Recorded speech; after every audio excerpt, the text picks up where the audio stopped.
Tudo bem com você?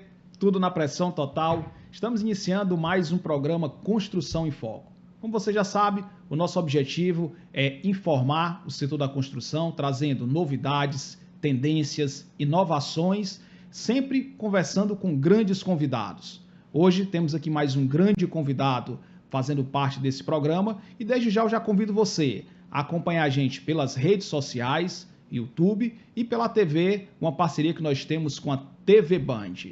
Hoje temos uma história inspiradora de um grande executivo do mercado da construção. Ele que é diretor comercial e marketing do Grupo Ikine e que já atuou em grandes empresas do segmento. São mais de 30 anos de experiência e eu digo, é um dos diretores, um dos executivos mais valorizados do mercado. Estou conversando hoje com Leonardo Vasconcelos. Léo, para a gente iniciar aqui, eu gostaria de entender quais são os pilares básicos da gestão comercial. Como é que você enxerga a gestão? Átila, a gestão comercial ela tem como premissa básica o trabalho duro, incansável, ético. Eu acho que a gente compensa muitas deficiências que cada profissional tem trabalhando. Você não consegue controlar o talento que você tem, mas você consegue controlar o volume de trabalho que você aplica. Eu nunca fui dos mais talentosos, mas eu sempre fui uma pessoa que trabalhei muito. E eu sempre compensei, no início da carreira, minha falta de experiência ou, eventualmente, falta de talento para algumas funções, me dedicando mais. Então, eu sempre fui um obcecado pelo que eu fazia. E o resultado sempre foi algo que eu trabalhei muito forte para alcançar. E sempre tive disposto, muita disposição a pagar o preço por isso. Então, isso foi algo que sempre me trouxe bons resultados, né? Obviamente que sempre procurando estudar, melhorar, né, se aprimorar, mas como premissa o trabalho forte, incansável, foi algo que me levou a evoluir e atingir muitos objetivos ao longo da minha carreira. E aí, quais são os grandes desafios na tua percepção para quem trabalha com a gestão comercial? Tudo é gente. Acho que você conseguir gerenciar as pessoas de uma forma com que consiga extrair o melhor delas, mantendo-as motivadas, mantendo-as focadas no trabalho, né? E conseguindo com que trabalhem em conjunto, se dedicando ao máximo, com alegria, com paixão. Eu costumo dizer que é difícil acontecer as boas coisas, me desculpa o termo, mas é exatamente isso, sem tesão, tá? Então, principalmente na nossa área de vendas, e eu tive grandes professores ao longo da minha carreira, e quando você vai analisar esses caras, você vê que tem algumas características que são comuns entre eles. A disposição para trabalhar, o brilho nos olhos, né? São aqueles caras que acordam com motivação, com vontade de fazer acontecer, que acreditam sempre, que não desistem no primeiro obstáculo. E a constância no trabalho, né, e principalmente nos momentos de baixa do mercado, que você tem que fazer algo diferente, algo a mais. Não dá para, no momento de crise, no momento de recessão, você continuar fazendo a mesma coisa que você fazia. Você tem que pensar diferente, mas você tem que executar, você tem que trabalhar mais. Você sabe assim, eu vou ter que dispor de um esforço maior para entregar esse resultado. Então, eu gosto muito, né, de uma frase de assim, ao sem talento, obsessão. Porque quando você é obcecado por uma coisa, você faz tudo o que for necessário para atingir aquilo. E eu queria entender do Léo como é que começou a carreira do Léo no setor da construção, Léo, né? Até porque o nosso programa aqui é o programa Construção em Foco e a gente traz personalidades do setor. Comecei cedo, o meu pai também sempre foi do segmento de material de construção, né? É minha grande referência. E devido a essa proximidade dele com o setor, eu acabei tendo oportunidade de começar cedo como vendedor. E depois eu acabei passando, isso me deu uma base muito boa, que na verdade eu começo como vendedor ali, o vendedor de porta em porta, e depois eu vou para uma loja de material de construção, trabalhar como promotor, vendedor de loja. Então, minha base é PDV. Eu acabei ali passando por um call center, na época que os call center estavam muito forte, né? Desenvolvi um call center numa loja de material de construção. E aí depois eu saio dessa loja e vou para a indústria. Trabalhar como vendedor, mas já com a base muito forte. E aí quando eu vou para a indústria, eu tinha 2 focos, que era PDV, eu arrumava a loja, exposições, e fazia treinamento técnico. Qual a indústria, Léo? Na época era a Roca. Ah, tá certo. Na época Celite, né? Sim, então sim. Depois a Roca compra. Então eu arrumava exposição de louça sanitária, eu dava treinamento técnico, eu vendia, eu viajava bastante, visitava os clientes, então já tinha naquela época a ideia de, puta, eu vou para a loja arrumar, por que eu não treino os caras para vender meus produtos? Então me capacitei para treinar e assim fui, né? E aí depois eu acabo recebendo uma proposta da Roca para ser supervisor de vendas, começo a fazer o trabalho e logo depois vem a oportunidade, que foi a virada de chave na Tintas Iquine, e aí eu assumo a gerência Nordeste e aí acontece o que todos já sabem, né? Iquine faço o processo de expansão para outros canais. No primeiro momento só vendia em loja Maticom pequena, e aí a gente começa a entrar nos homes, nas lojas de material de construção de grande porte, começa a lançar produto, vem o sistema tintométrico e a empresa dobrava de tamanho a cada ano. E aí a gente tinha, na época, eu entro na Iquine, eu tinha algo em torno de 26 representantes, e a gente multiplica por 10 essa quantidade de representantes, né? Multiplica por 10 a quantidade de clientes, né? Então você tinha 1.000 clientes ativos, você passa a ter 10.000 clientes ativos, atuando em todos os canais e em todo o Brasil, né? E aí a Iquine atinge a 3ª posição do ranking nacional, maior empresa do país, 100% capital nacional, né? Então assim, foi um trabalho incrível, numa empresa incrível por 18 anos. Quais são os pontos assim mais marcantes, assim, histórias que você lembra da época de Iquine, assim, que rapaz, isso aqui que eu fiz fez a diferença? Atila, foram tantos momentos marcantes, né? Lançamento do sistema tintométrico, entrada no principal mercado do país, que é o Sudeste, São Paulo, Rio de Janeiro, entrada no Centro-Oeste, lançamento de inúmeros produtos, né? Assim, essa questão da força de vendas, criamos a força própria de vendas com vendedores próprios, foi denominada equipe Águia na época que eu montei, a divisão do atendimento por canal, porque antes você tinha um gestor de vendas cuidando de tudo, a gente segmenta, eu coloco uma pessoa para fazer Maticom, uma pessoa para o home center, uma pessoa para engenharia, uma pessoa para o canal atacado, cada mercado com suas peculiaridades. Que fica difícil assim, são muitas pessoas envolvidas, né? Mas foi um trabalho muito duro, e se você perguntar qual foi o que é que levou, né? Obviamente que é um composto, são várias coisas andando simultaneamente, né? Para fazer isso, a empresa muito séria, com produtos muito bons, com a visão de crescimento, né? Com pessoas, mas eu me lembro muito bem que eu sempre tive uma equipe menor do que os meus principais concorrentes, as multinacionais, né?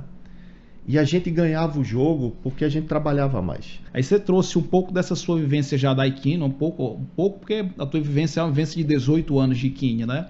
E aí tu tens também essa vivência na Cerbrais. Como foi essa mudança aí? O que foi que você trouxe da Iquine? Conta um pouquinho pra gente. Acabo indo para a Cerbrais, uma grande empresa, muito parecida com a Iquine em termos de gestão, seriedade, empresa familiar, referência no setor, líder no setor de revestimento. Era o mesmo segmento, Maticom, né? Então são os mesmos clientes e aí eu entro no período, acabo pegando ali um momento que o setor tem aquele pós-Covid, né? Uma ressaca grande. E diferente de tinta, que é o metro quadrado mais econômico que tem, o setor de revestimento ele é o mais caro, né? Um valor maior. Então a mão de obra é mais pesada. Você pinta a sua casa, você não troca o revestimento da sua casa. E houve uma antecipação grande de demanda do setor de Maticom. E aí o mercado em 2022 e 2023 ele recua 12 anos. Ou seja, tu entra num momento assim super desafiador. Eu entro no caos. No caos. Não estou sendo exagerado, não. 2021 foi o melhor ano da indústria de revestimento da história. Em 2 anos ele cai 30% quase. 25%. 18% no ano e mais 10% no outro ano. Vários fornos que foram instalados nesse período não foram nem ligados. 30%, 35% dos fornos desligados no país. Né? Uma ressaca enorme para o setor. Contudo, nesse período a gente consegue performar. Né? Fechamos em crescimento e performando bem melhor. E a gente consegue aí na Cerbras atingir o maior market share da história da empresa. Né?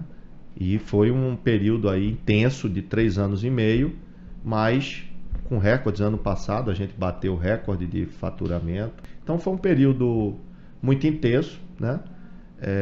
Muito legal, aprendi muito. Peguei ali o mercado em declínio forte, né? E eu tive a percepção de que se eu fizesse o básico, né, o normal, eu iria junto com o mercado. Então, eu montei uma estratégia onde eu tinha que buscar mercados novos, ter atitudes distintas, para poder compensar essa queda do mercado, porque mesmo que o mercado esteja em queda, como o mercado é gigante, você pode crescer. Você só vai ter um esforço maior para ocupar espaço de um concorrente. Sempre vai ter alguém vendendo lenço. Sempre. Tá? O mercado é muito grande, muito maior do que a gente imagina. Então, a estratégia foi montada com alguns pilares. Aumento da força de vendas. Você vai aumentando a quantidade de vendedores, o faturamento vai aumentando. Quanto mais cabra, mais cabrito, Exatamente, né? Obviamente que tem que ter uma estratégia, um limite, né? Ampliar a área de atuação. Então, foi algo, 2 ações aí de imediato que geraram retorno de imediato. Então, a gente ampliou a área de atuação geográfica e ampliou a força de vendas. Então, eu tinha que aumentar a capilaridade através do aumento do número de lojas. E assim a gente foi, né? E aí a gente começa a abrir loja nova.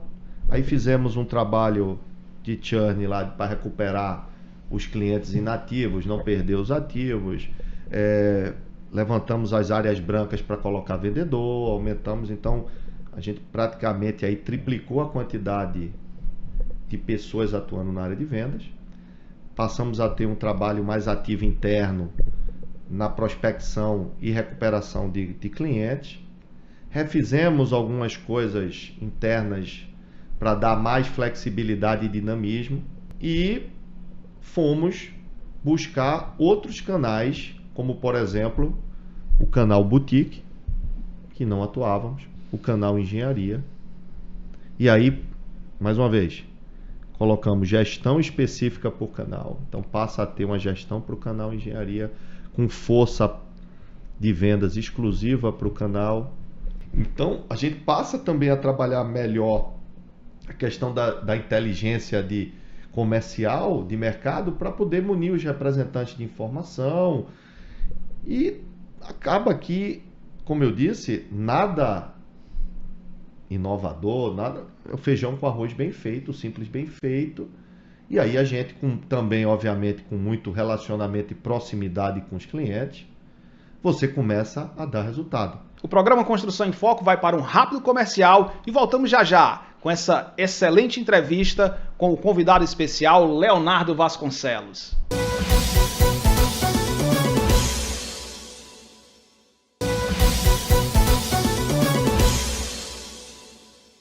Estamos de volta com o programa Construção em Foco, com esse convidado especial, Leonardo Vasconcelos, falando de gestão transformadora. E, Léo, você colocou um ponto importante, que é o seguinte, é a estratégia. E o preço é um componente da estratégia, né? Como é que tu está analisando aí o setor de material de construção nesse momento, né? A gente tem essa questão da guerra comercial, juros altos aqui no mercado nacional, a gente tem alguns fatores macroeconômicos que são um pouco delicados, né? Mas como é que se analisa aí o mercado e o setor de material de construção nesse contexto? Nada do que está acontecendo é novidade para os comerciantes. Cada vez mais o sell-in é consequência do sell-out. Eu acho que hoje a novidade e que tem atrapalhado por demais são as bets. O volume hoje de faturamento das bets é muito grande e isso está comprometendo a renda da família, afeta muito os consumidores das classes C, D e E, das pessoas que recebem Bolsa Família. Você tem ali um percentual alto gastando nas bets e chega a gastar 40% do que ganha do governo. Isso era um dinheiro que entrava e vinha muito para o nosso setor, né? O sonho dessa pessoa é a reforma da casa. Então, as bets têm tirado muito dinheiro. Esse dinheiro não volta para a economia. As bets não geram muito emprego, porque é tudo automatizado. Então, é algo que a gente está tendo que conviver, que está muito forte e que tem tirado dinheiro, não só do setor Maticom, mas como um todo, tá? Do varejo como um todo. Então, acho um problema que é um problema social, porque as pessoas, elas já estão com a renda comprometida. Acho que eu vi um número, acho que era 70%, 80% das classes mais baixas com renda comprometida, né? Então, assim, o varejo, por sua vez, além de estar sofrendo com isso, essa questão dos juros altos é na veia para o varejo. Tudo mais caro, né? O brasileiro gosta muito do parcelamento. Com os juros nesse patamar, a pessoa que comprar vai gastar um recurso grande com juros. Então ela poderia estar usando esse recurso para gastar com outra coisa. Então não vejo muita mudança no cenário até a próxima eleição. Eu estava lendo um dado, Átila. A gente tem hoje no mundo conflitos entre países, algo em torno de 43 conflitos. Então é uma estabilidade muito grande. Eu tive agora recente numa feira nos Estados Unidos e a feira teve bem menos fluxo do que deveria de comerciantes americanos, porque lá também estão sofrendo com juros altos e inflação. Então, para onde você vai, você vê o Panamá, um país que eu exportava muito revestimento, uma crise grande. Você vê a Colômbia também sofrendo. Então, o cenário hoje, no mundo ele está bastante desafiador. Eu sinto hoje dos comerciantes, eu não sinto tanto pessimismo, eu sinto até pelo contrário, né? Eles são bastante resilientes, né? Mas com uma taxa a 15% da Selic, quem é que vai investir? Quem é que vai reformar uma loja, construir uma loja? Isso é muito mais seguro você pegar aquela grana e investir com uma taxa dessa. Então você inibe o investimento, né? Então hoje eu tenho visto poucas reformas de loja, poucas aberturas. Alguns estados sofrendo mais do que outros. O Ceará é um estado que vem performando muito diferente de outros estados, como Pernambuco, Rio Grande do Norte, tá? A própria Bahia. São estados que têm sofrido mais. Desse cenário que às vezes não traz aquele contexto que a gente espera, como é que o gestor comercial trabalha nesse momento? Como é que o empresário deve trabalhar? E já trazendo essa perspectiva do segundo semestre, o que é que deve ser feito nesse segundo semestre para você terminar o ano aí performando bem, seja na indústria, seja no varejo, no atacado, o setor da construção como um todo? Átila, bom no bom todo mundo é, né? Ser leão no meio das ovelhas é fácil, qualquer um é. Crescer quando todo mundo está crescendo, todos crescem. Quem é que não vendeu bem na pandemia? O nosso setor. Todos venderam. O negócio é ser bom no ruim. É ser leão no meio dos leões. Aí é para poucos.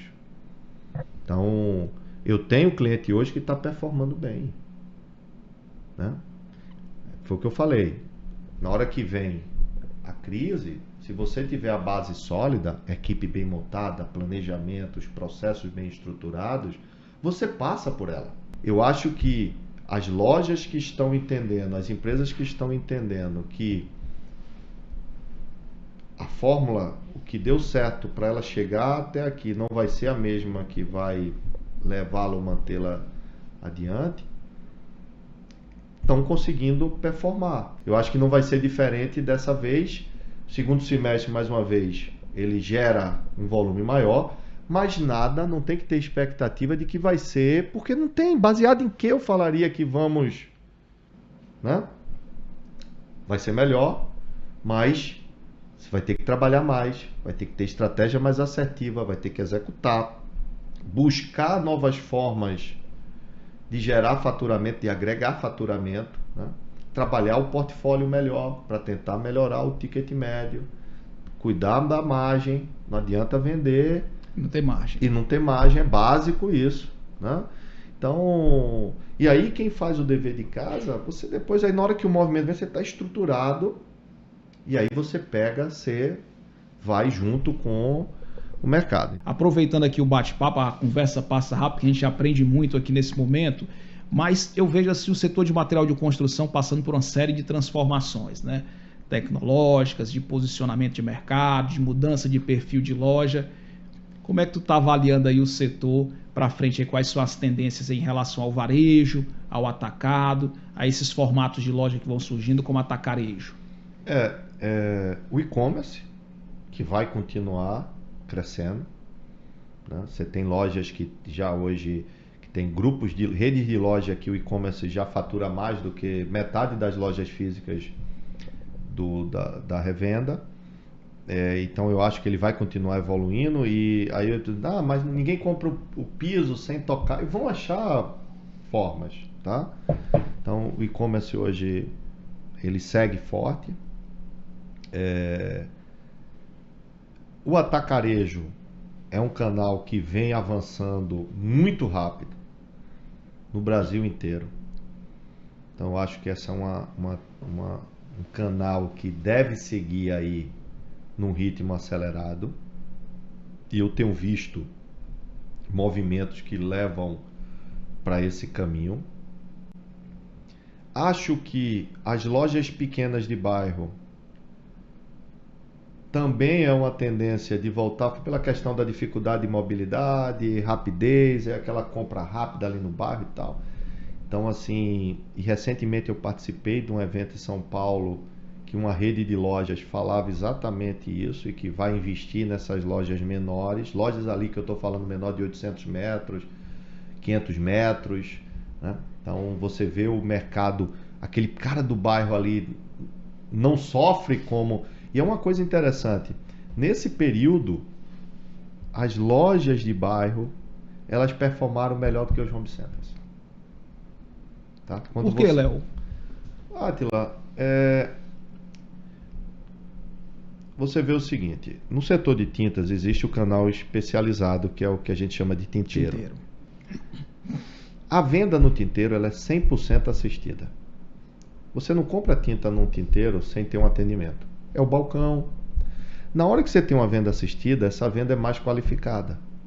Porque na hora que o vendedor entra em ação, ele consegue vender mais produtos. Há 10 anos atrás eu fiz um levantamento no home center. Você tem o esmalte base solvente, que você só pode diluir esse esmalte base solvente com solvente. Para cada 10 galões que o home center vendia, ele vendia 6 solventes. Você pergunta, como é que o cara vende um esmalte à base solvente sem um solvente?